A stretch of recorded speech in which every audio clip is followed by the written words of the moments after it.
Good morning and welcome to the Midday Rotary Club of San Miguel de Allende. I am Club President Skip Essick. It's good to see all of you people here. Got a good crowd here. Thank you for wearing your masks today and the social distancing and all that stuff. Really appreciate the hotel working with us in setting up the room in this particular manner. A few little housekeeping things before we get things going. First of all, if you have not done so, we would greatly appreciate it if you would make a donation to defray the cost of the rental of this room and the equipment. And there's a basket back there. You can't miss it. It says donations. And you don't have to, but 50 or 100 pesos would go a long, long way, and we would greatly appreciate that. When the president-elect is doing his speech, you will have an opportunity at the end to ask some questions. And during that particular period of time, if you do have a question that you do want to ask at the end of the speech, raise your hand. And Gary Peterson back there will be walking around with some cards that he will give you. Oh, you have the cards. All right. So he will go around and collect the cards. You have already asked the questions or filled them out on the card. Okay, very good. Got that all squared away. I would greatly appreciate it, and so would just about everybody else in this room. If you have a cell phone with you, please put it on, either turn it off or put it in silent mode so it doesn't distract from the presentation for today. Okay? And I think that pretty well covers everything. And now with our moment of inspiration, our past president, Fred Collins. Fred? Good morning. Today I decided to pick out 4 quotes that I really like concerning the topic of wisdom. The fool doth think he is wise, but the wise man knows himself to be a fool. William Shakespeare. Whenever you find yourself on the side of the majority, it is time to reform or pause and reflect. Mark Twain. By 3 methods, we may learn wisdom. The first is by reflection, which is the noblest. The second is by imitation, which is the easiest. And the third is by experience, which is the bitterest. Confucius. And then a favorite of mine, knowledge is knowing that a tomato is a fruit. Wisdom is knowing not to put tomatoes in a fruit salad. Thank you very much. Thank you, Fred. All right, now with our 4-way test, here's David Miller. David, come on up. Good morning. Buenos dias. The 4-way test is what the Rotary organizations throughout the world, about 37,000 different groups meeting. Every meeting, the 4-way test is recited, and it depicts the reason for the Rotary organization. If you would, follow along with me. It's what the things we do, think, and say. Number 1, is it the truth? Number 2, is it fair to all concerned? Number 3, will it build goodwill, better friendships? Number 4, will it be beneficial to all concerned? And number 5 here in San Miguel, is it fun? And with that, it's time to get to why all of you are here today. And we would like to have David Bossman, our Rotarian and past president, please introduce our very distinguished speaker. First of all, buenos dias. Good morning. And thank you all for coming. I see a lot of familiar faces out there. And online, hello out there. My name is David Bossman, and I'm here to introduce our next municipal president.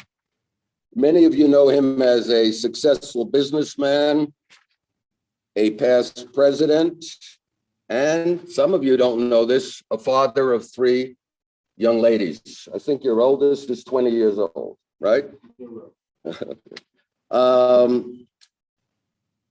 But indulge me for a few minutes, if you will, because this is going to be a different type of introduction. First, 2 questions for the audience, because you're really what counts. How many proud Mexicans here? Raise your hand. Ah, look at that number. About half. And of course, how many caring foreigners, expats, whatever, here? Oh, we got a combination. Those were easy questions. Here's one that's actually easy, but I'd probably get different answers. What does everyone in this room have in common? I see Violetta back there. Entiende?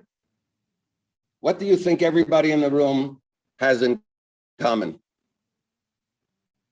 We're all here because we love San Miguel. That's the one thing that I could be sure, and we could be sure we have that in common. And you proved it today by being here. So Violetta is right, Gary is right.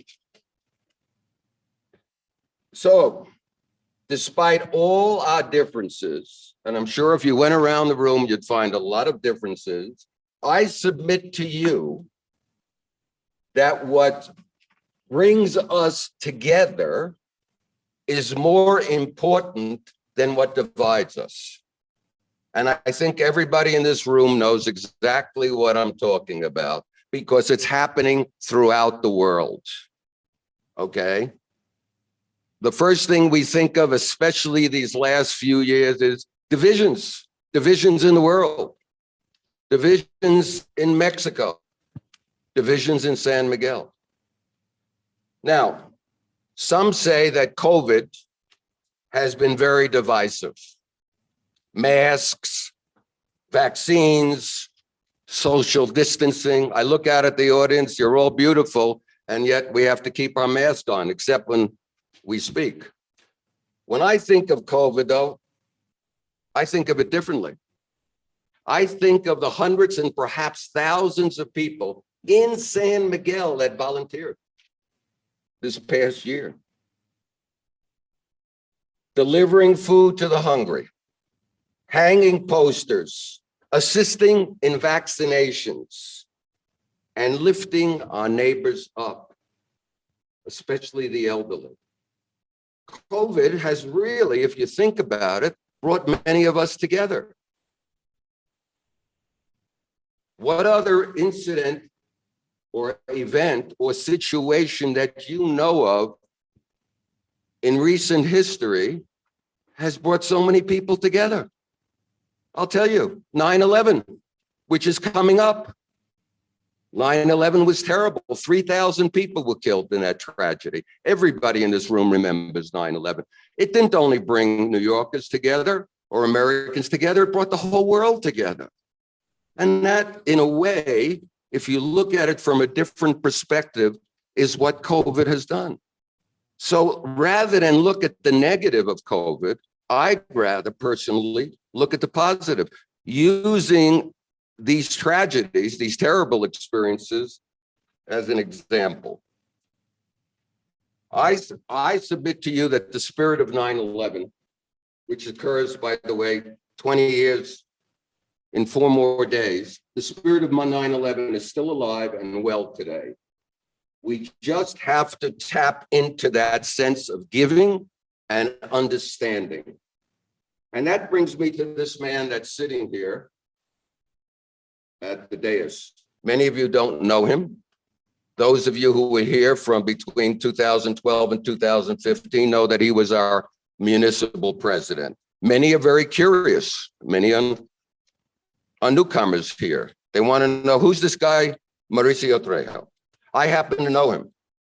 And let me tell you, very straightforward, and he'll shake his head. Yes, we've had our differences, right? Okay, especially about issues of security. But I believe that Mauricio Trejo has the skills and the will to tap into the positive energy that's here in San Miguel. I like to call it the spirit of volunteerism. And almost everybody in this audience has volunteered. I see my old friend Colleen out there, who was key to what's happened in Colonial Guadalupe, for example. If we can tap into that spirit, Mexicans and expats alike will make Mauricio's job a lot easier in the next 3 years. So every time Mauricio speaks to me or chats with me, he always mentions the good times. Let's bring back the good times to San Miguel. Let's hear what he has to say. Skip has already explained about the questions, and I know many of you have questions. Ladies and gentlemen, the next municipal president, Mauricio Trejo.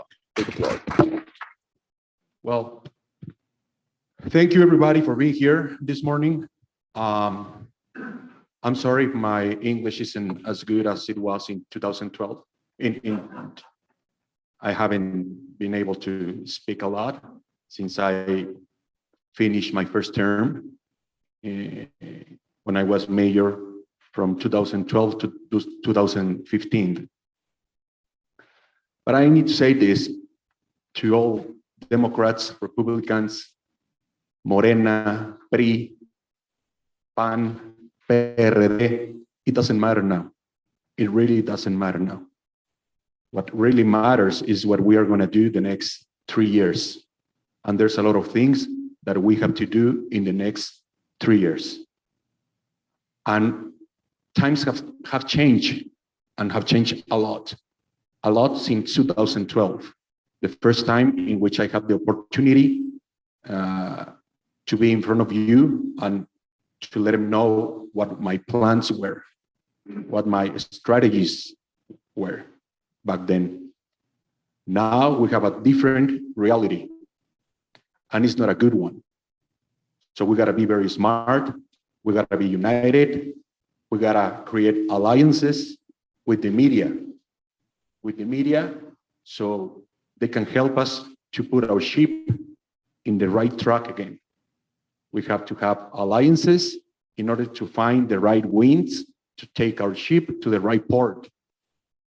And the only way we're gonna achieve that, it's all together. That's why I'm saying it doesn't matter if you like me or not. It doesn't matter if you are Republican, Democrat, PRI, PAN, PRD, or Morena. It's about what we have all in common, and that's our love for San Miguel de Allende.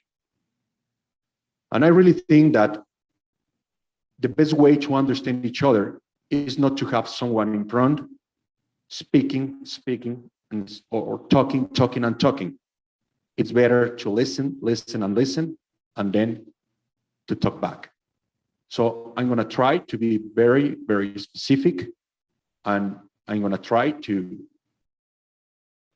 be very transparent in what I'm trying to achieve. So after that, I can listen to you and answer everything you have to ask me, okay? And when I said that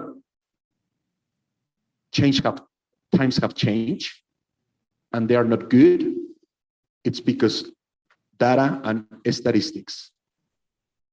And we all came to San Miguel de Allende to live and to die here, not just to experience. We love San Miguel de Allende. Who really is San Miguelense? The guy that was born here, or the guy that chose to come to San Miguel de Allende and make this place his home or her home and choose to die here? I'm not saying that I want any of you to die. No, but that's the San Miguelense, the guy that loves so much a town that decides to die here. But in order to die here, you gotta have a good life in order to not to have to move to another city. And we came here because we have a lot of culture, traditions, natural resources, and a great way and quality life. What has happened in the past 5 years? We used to extract 12 million cubic meters of water. Right now, we just have 9 million cubic meters of water. So we have a very, very bad deficit. But in 2012, we had 32,000 homes in San Miguel de Allende. Right now,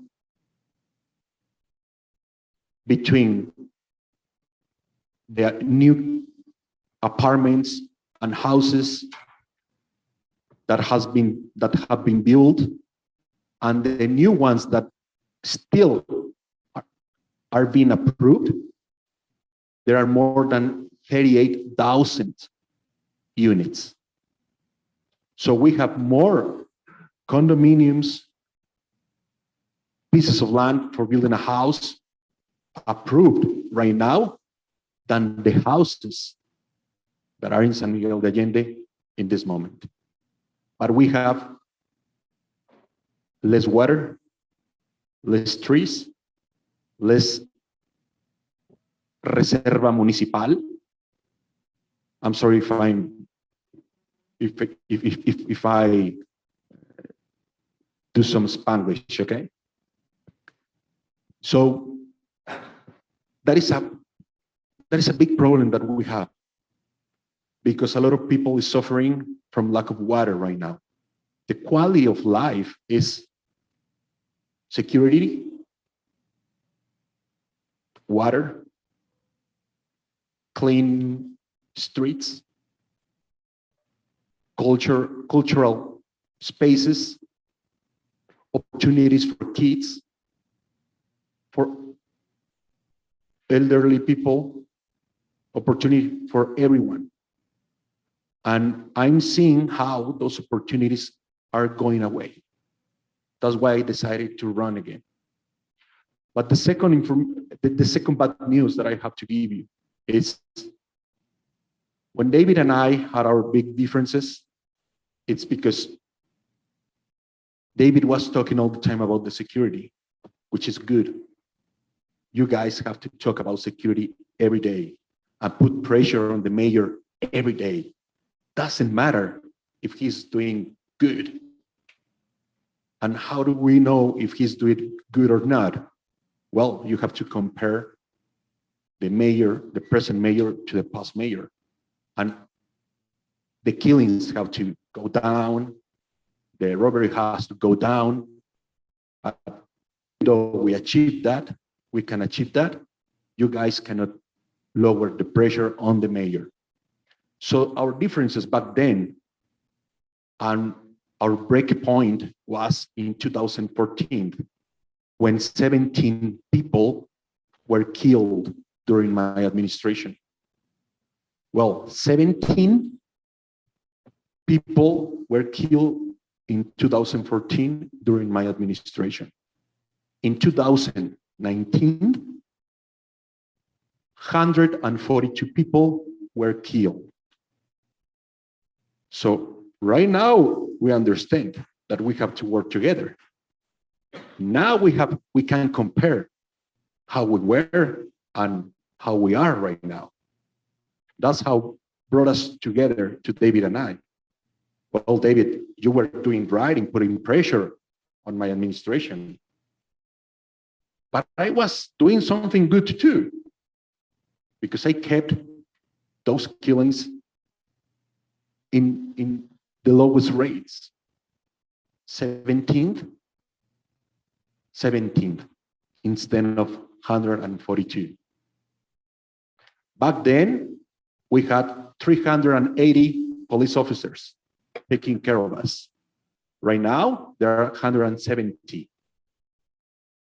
50 of those are in the administration area, so are behind a desk. 120 are out there in the streets, not at the same time. en 3 turnos. So we have 40 cops every 8 hours taking care of all of us. You guys think that we can win the battle against criminals with 40 cops? There's no way. There's no way we can win this battle. And if the rates of killings keep going up, nobody's gonna want, you guys are going to decide to leave. And nobody wants that. So security is another of the big issues in San Miguel de Allende right now. Right now, we need to have 405 police officers, according to the UNA formula. And we only have 170. But we also need alliances. This administration doesn't have alliances with the Secretario de Seguridad Pública, which is the guy in charge of the security in the whole state. He doesn't have that alliance.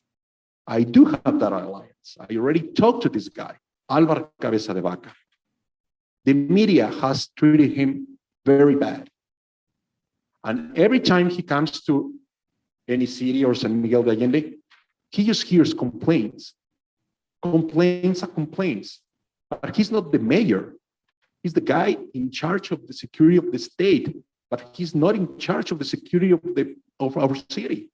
So the first thing that we have to do is to have a good strategy in security. And that good strategy starts with having at least 380 police officers taking care of us.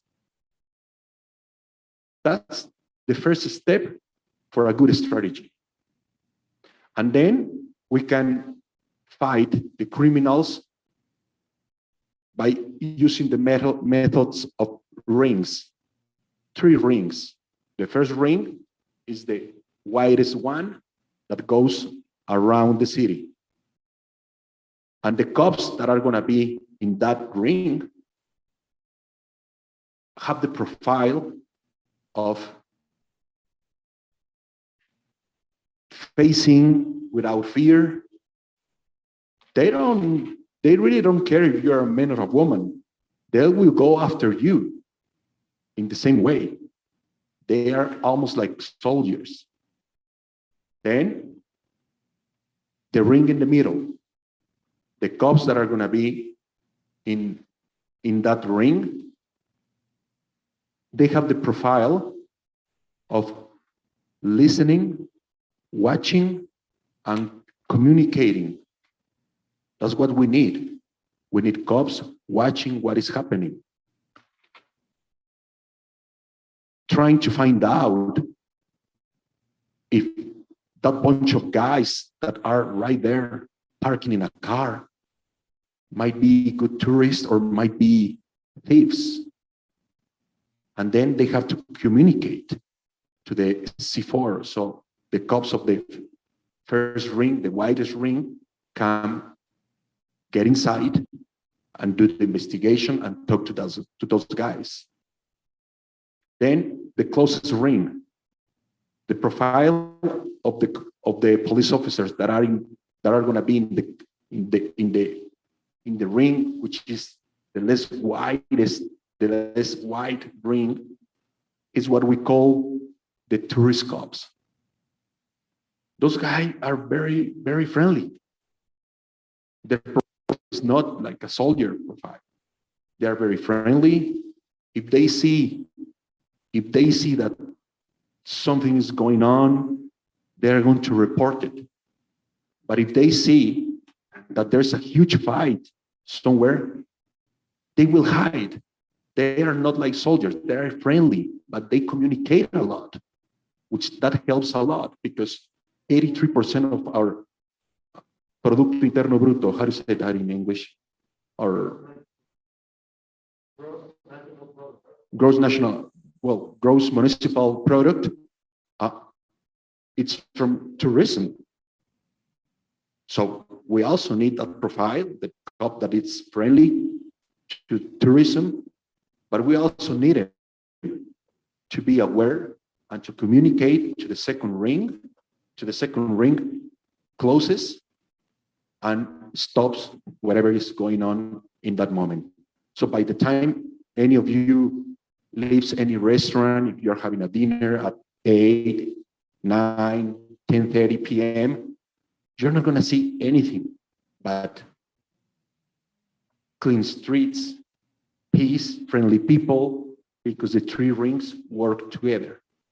But how can we have three rings working together if we don't have at least 380 cops, not just 40? So that's part of the strategy that we're going to have. We're going to work with three rings, and we need to have 402 police officers, well-trained, well-paid. As I said, in 2012, I was the mayor that raised their salary the most in the history of the state.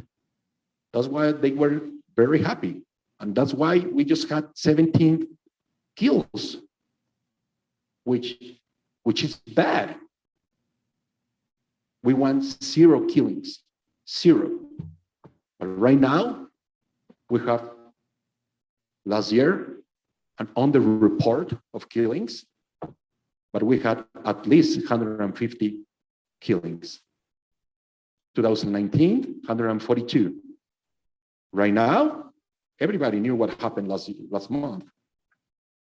It was a killing every single week during the last month. So it is bad, but I'm not afraid. And I'm not afraid because I have those alliances and I have the will in order to face those guys. And the technology right now in San Miguel de Allende is amazing. We have a C4 building. What is the C4 building? It's a building in which you have all the cameras that are in the city right there, monitoreando 24 hours a day. But we really need those guys to be monitoreando, how do you say monitoreando? Monitoring what is going on. And we need all of the screens with one cop monitoring 24/7. There's no way a guy that breaks into your house can get away with it. There's no way right now if we do that monitoring in the right way. So we're going to do all that stuff. But also, I am asking people like David not to stop criticizing. On the contrary, keep the good job, the hard work. What's the hard work? Face the mayor. To face the mayor. It's not an easy task. But I'm willing to listen. What has changed since 2012 to now? I think I listen more. So that's a good thing. What has changed since 2012? I think all of you guys now know that we, in terms of security, we were much better back then than right now. So I think we're going to work very, very good. Another big problem, it's fraccionamientos. I already told you, there are more condominiums approved than houses that are already habitables in San Miguel de Allende. It's a huge problem. Huge problem. So right now, 14 of the biggest colonias are not receiving water every 7 days. They receive water just 5 days a week. Because this government decided to use the water that was supposed to go to those colonias to give it to the new fraccionamientos. And right now, we have a huge deficit of water como dices, pozos de agua, wells. We used to have 12 wells.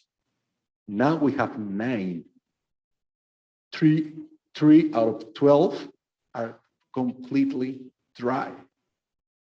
So the quality of life is going down in San Miguel de Allende. So we need to recover. We need to finish that deficit. And that's going to cost money. But we also need to do infrastructure in order to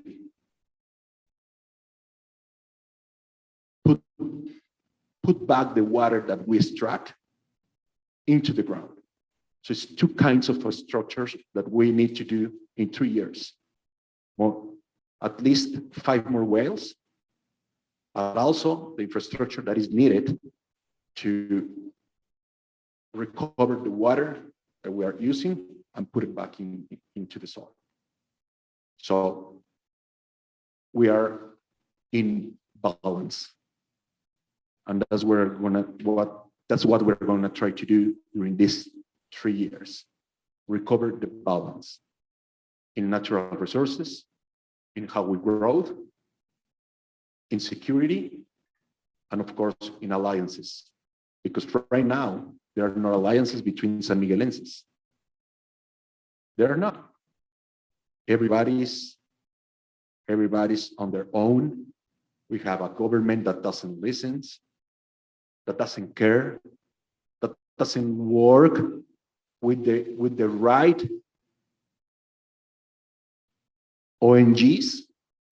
They just work with the ones that says yes to whatever the mayor wants, and that is not helping. That is not helping at all.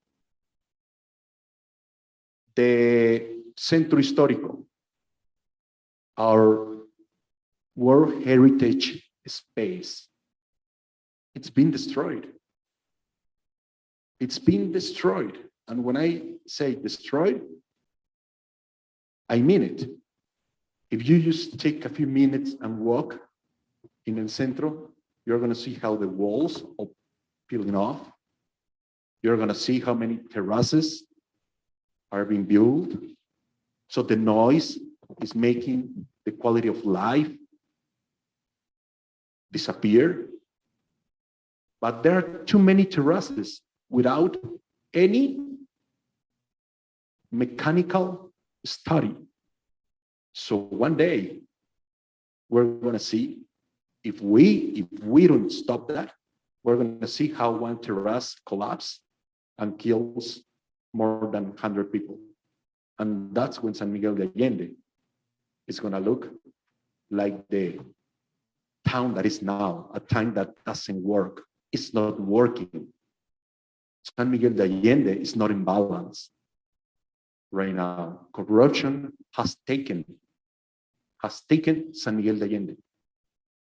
And many of you that are here could have heard during 5 years, Mauricio Trejo stole a lot of millions. Jaime Labrada stole a lot of millions during 5 years. So why was I allowed to be a candidate if I was that guy? The truth is that in 5 years, they couldn't prove 1 peso that I took from office. In 5 years, the best lawyers that the Villarreals hired, they couldn't find 1 single act of corruption in Mauricio Trejo in 5 years. So that's why I'm here facing you, because I still have the moral right to be talking to you and to be talking about corruption. So this is a guy that had been investigated for the 5 past years, telling you that corruption has taken San Miguel de Allende in every single corner. The stoplights, I would never change. Glorietas, I would have never changed glorietas for stoplights. I would have never changed stone for concrete. And that's what these guys are doing, still doing it. And they're gonna do it until October the 9th. Another bad news, because corruption. They pay 51 million pesos, 51 million pesos for, ¿cómo dices, Jaime? You guys know what a leasing is? Do you all know what a leasing is? It's like they didn't buy the cars, renting. Okay. They paid 51 million pesos for 60 cars, but just for 2 years. That leasing, the regular price would have been 40 million pesos instead of 51. But September 16th, San Miguel de Allende is going to run out of cars. Not our cars, the government cars. So October the 10th, let's say that these guys talk to these guys, to this financial company that helped them with the leasing of the rent, and convince them to let them use the cars until October the 9th. That's their plan. So in October the 10th, when we take office, there won't be any police patrols. There won't be any cars in thief. There won't be any cars in any municipality area. How are we supposed to work with that? I mean, these guys are doing everything in order to keep destroying San Miguel de Allende after October the 10th. The stoplights. Okay, they already destroyed the glorietas. But we already have the contract of the stoplights. They rented the stoplights. And the contract, it's going to be due on October the 22nd, the 22. So the company is going to come and take their stoplights. I could say, well, thanks God, they're going to take the stoplights away. It's not going to be my fault. It's not going to be like Brad Mauricio, that just because he doesn't like the stoplights, he's gonna be happy for it. It's gonna be a chaos because they already destroyed the glorietas, and we won't have stoplights. And the formal mayor, the one that has license, he's gonna be in Spain. He's gonna be in Spain, in his house. He doesn't care. They thought they were gonna win. But those are the problems that we're facing. Financially, I'm not worried about that, even though they are trying to destroy every single peso. And I know that in October the 9th, we will have zero pesos. I'm not worried about that because it's not my fault. It is the fault of a guy that belongs to a political party in which the governor of the Guanajuato belongs to. So I'm going to talk to the governor and I'm going to say, this is huge. This is huge for you and for your party, for your political party. So either you help me or you help me. So I'm sure he's going to help us. And after January the 1st, it's up to me, up to us, and I'm not worried about anything. We're going to fix what is broken. Trust me, That's why I came back. But I need you guys. I really need you. I need you to be not a bad opposition, not even an opposition. I need you guys to talk to each other, talk to David, to talk to Skip. By the way, thank you very much, Skip, for the introduction. And let him know what is bothering you. And these guys are gonna let me know, like David used to do it in 2012. I'm gonna be there listening. And if we need to have this kind of meetings every month, we will. We will. And maybe it's good to have this kind of meetings at least every 3 months. Not every month, because you don't fix things in 1 month, or you don't feel the fixing in 1 month, but at least every 3 months. And I'm saying it right now, and Skip, you can write it down. Mauricio Trejo told us to have a meeting with him every 3 months. Okay, and I think that that's going to be very good. So water expansion and security and image. Those are the biggest problems we have right now. And we gotta fix them. And I will. And in 8 months, we're gonna be in the right track. In 6 months, the criminal rates are gonna be as low as they were in the good times. Parque Juárez, goodbye to the Patronato. I mean, Parque Juárez is beautiful. It's part of the San Miguelenses. And they made a Patronato in order to administrate the Parque Juárez. They made the Patronato so they can build commerce. Well, there's Patronato.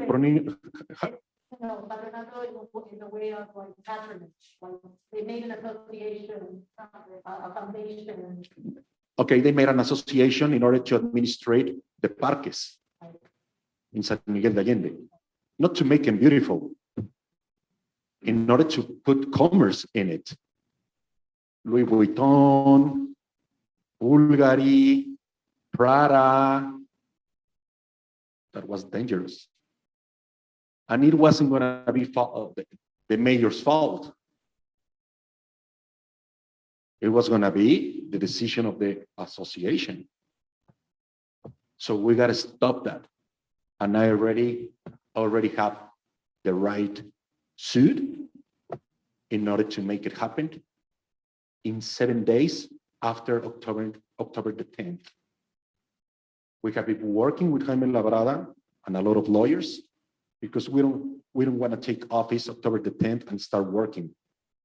We already have the right suits, the right actions in order to fix almost everything in 1 month. So trust me, get together, talk to your president, talk to David. Let's have a meeting every 3 months, and let's see how things are working. And every time I have a meeting with you, I want to leave that door with some ideas and with observations in what isn't working. And believe me, in 3 years, we're going to achieve a lot.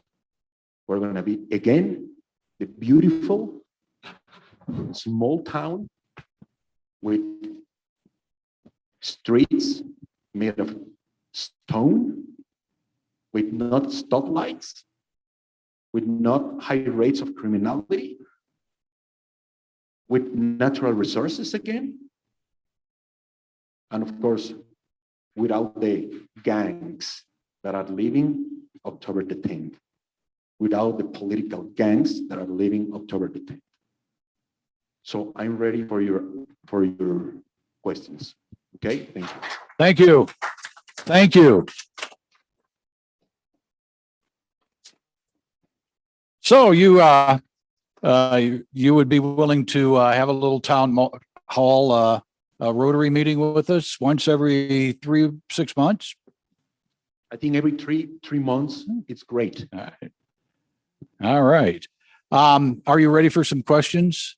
Always ready. Sure.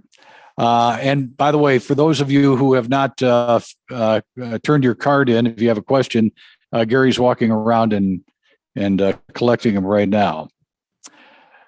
There's a question. Are you going to keep on approving developments like Capilla de Piedra or the yet completed Artesano, which got started but now looks like a war zone? Artesano is not even a development. Pardon? Artesano is not even a development. It was a fraud. It was a fraud. And I have a meeting with the guys that bought a piece of land in Artesano in maybe 3 or 4 weeks. Uh-huh. But we're going to have that meeting because it was a fraud since the beginning. That's one. What about approving developments like Capilla de Piedra? No more approvement of any developments. And the Capilla de Piedra issue, this is going to be like the 10th time I said. Capilla de Piedra was born 2006. 2006, that's when it was born. And these guys made everything right in order to make it happen. By the time we were in the office, Lucy Nunez didn't give the permission for development, but she gave a permission to change the density. By the time I was mayor, a judge ruled against the city. Either I let him build 88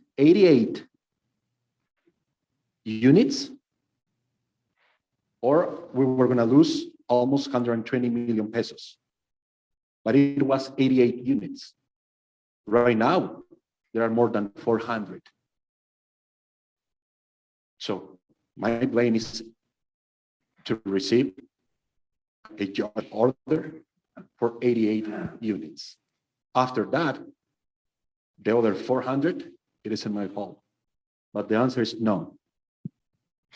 Will the new administration enforce noise level laws in the city? Noise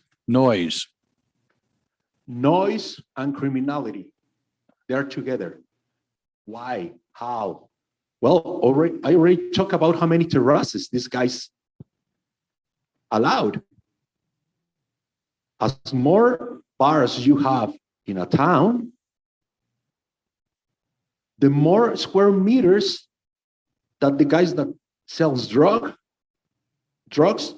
make a calculation and said, well, now San Miguel is big enough for us to increase the narcomenudeo. Narcomenudeo is selling drugs by small packages. And right now, they're very happy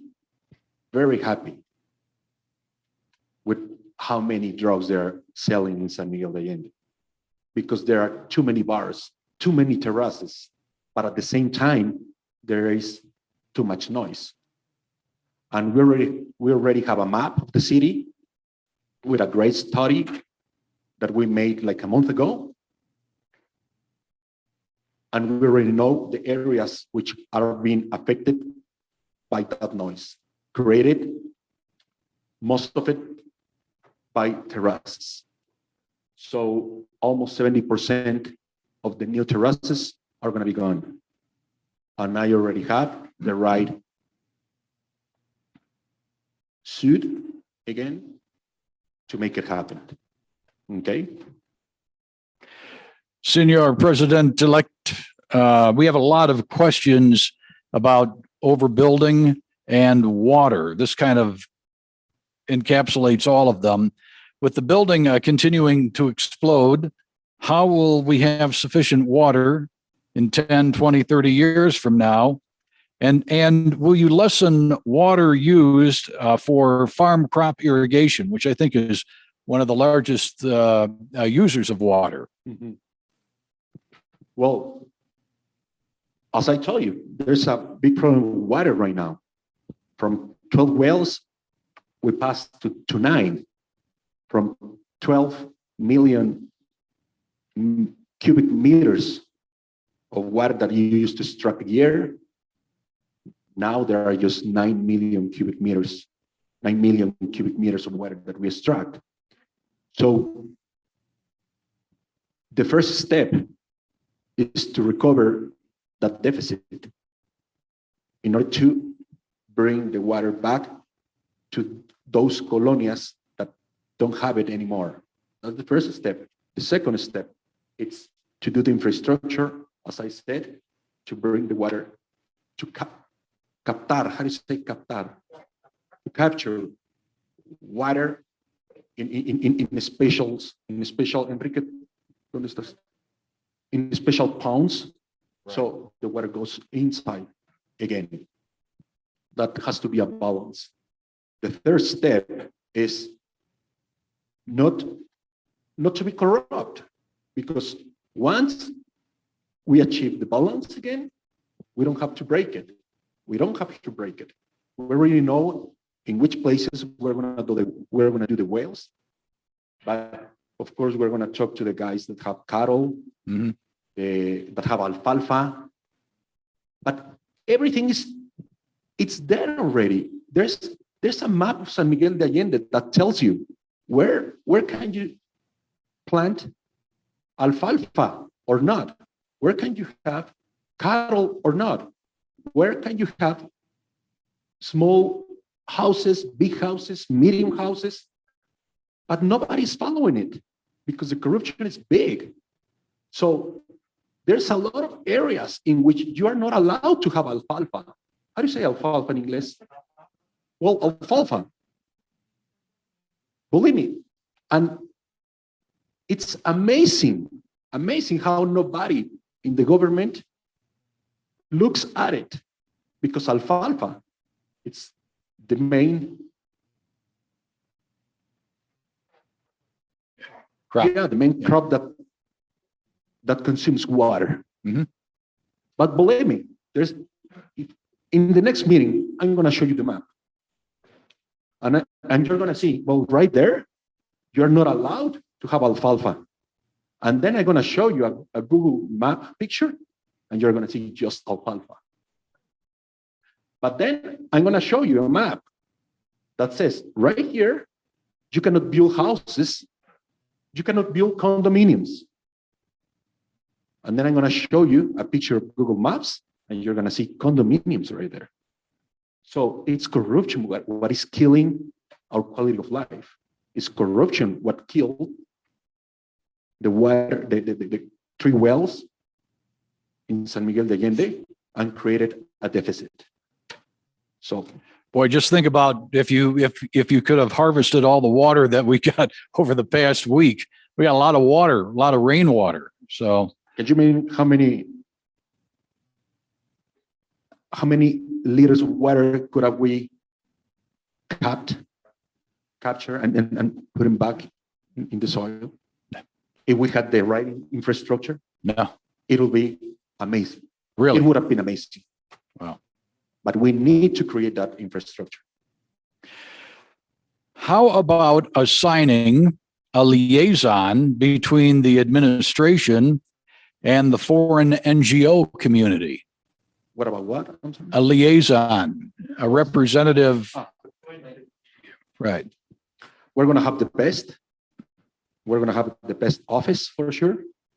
And it's going to be, I think, the 3 years in which the ONGs will work in the best way with the city and with the government. That's for sure. I already have three persons in mind. I'm not going to tell you the names, but I almost made my decision. She's going to speak English better than me, so don't worry.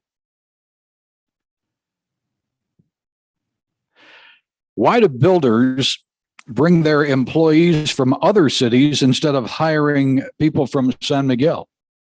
Corruption, and because it's cheaper.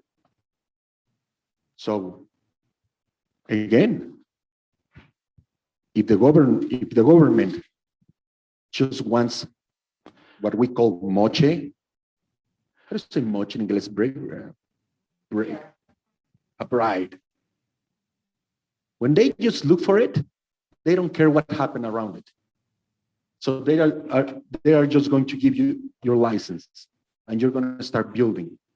But if you have a president that really cares, he's going to ask you, not for money, not for the bride. He's going to ask you, okay, to give the San Miguelenses the job. In 2012, we had the same problem that is right now. Right now, they bring people from Puebla. In 2012, they used to bring people from Toluca. We used to call them the Tolucos. So the first thing I used to ask any developer is, I don't want the Tolucos here. The jobs are for the San Miguelenses. They bring them because it's cheaper, and they let them. Here's a question: is Sapasma being privatized? They're gonna try to do it. These guys have no limits. These guys have no limits. And they will try. And believe me, they will pass a new law in sesión de ayuntamiento. They already changed the reglamento, the regulations of Sapasma. They will do it, but we won't let them privatize Sapasma, and we already know how we are going to do it in order to destroy everything they did and will do with Sapasma. As I told you, I already have a very good team of lawyers that already have the solution. So I'm not worried. I'm asking you not to be worried. I'm asking you to be mad. I'm asking you to be angry. I'm asking you to raise the voice. I'm asking you to write in the internet how mad, how pissed off you all guys are by them trying to privatize Sapasma. But I'm asking you not to worry, because I already know how I'm gonna do it in order to go back to the good times. The water won't be privatized, and we will fix everything they have been doing in the past sesiones de ayuntamiento, and what they're going to do in the next 2 or 3 sesiones de ayuntamiento. You had talked about increasing the police force from its present number up to what, 300? You said 380? I said at least we have to have 380, but we need to have 400, between 400 and 410, according to the United Nations formula. So that's an increase of how many? That's right now we already have 170. Do the math. Wow. And as I said, 50 of them are behind the desk. So the question is, what would be the process for screening and training police? And then part 2 of the question is, where's the money going to come from to pay for the police? Mm-hmm. Well, first of all, our budget, if San Miguel budget is healthy, it's a healthy budget. Just don't steal it. Just don't take it to your pockets. So there is money to pay the 400 police officers. Mm-hmm.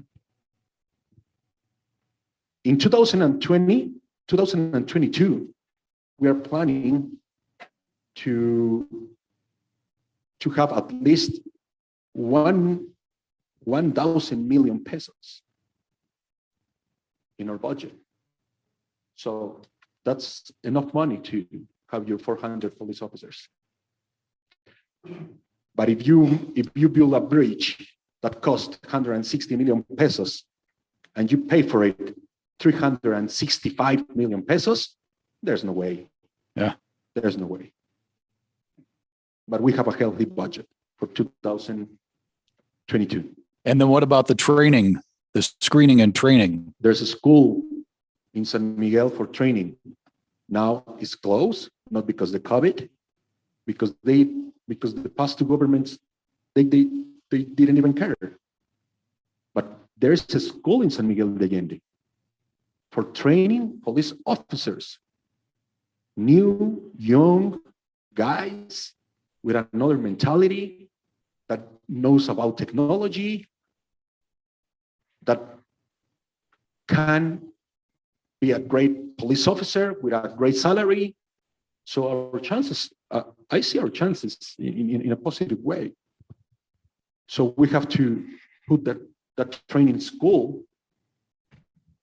to work again. And also, I already asked the governor, not just the training school in order to create a good police officer, but also to have a training camp, like boot camp for them. So they really know how to defend themselves, how to immobilize a person without everything we have seen in the media. I mean, it's not like that I have a baseball bat and punch you in the head and you're arrested. No. A well-trained police officer will immobilize you in 3 seconds. So we're working in it. We're seeing a lot of things open now in Centro. The Hardin is no longer taped off, and you see people there. A lot of people are wearing masks, which is a good thing. When do you think that some of the places like Bella Artes will reopen? I don't know, because I haven't had the meeting with the guy that is in charge of the health department in the state and the guy that is in charge of the health department in the nation. So that's a meeting that I gotta have. So everything we do it right. But if it is up to me, my decisions are gonna be taken by vaccination. It's not orange light, yellow light, or green light. No. If there's a place in which people from 60 to 80 visit, that people is already vaccinated. So it's now up to you, not up to me. You already know the risk, but you're already vaccinated. So that place shouldn't be closed. A restaurant in which people from 40s to 60s goes there, I don't know why you should keep just 50% of your tables or 40% of your tables. Those guys are already vaccinated. But if there's a place in which people from 14th to 17th go there and haven't had the vaccine, well, that's a place that should keep closed.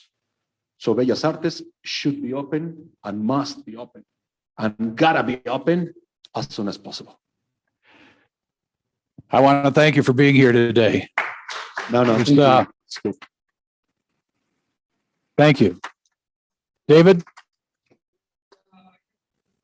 Say something especially to our Mexican friend. This is Sophia Alvarez. Think of her as your liaison. She is incredible. Some of you saw the report card. You haven't, she'll make sure you get one. If you have questions and you don't have a chance to speak directly with Mauricio, please, habla con Sofía. Y Sofía siempre es una persona checa todo. Ellos es una persona, es increíble. También el esposo Jonathan.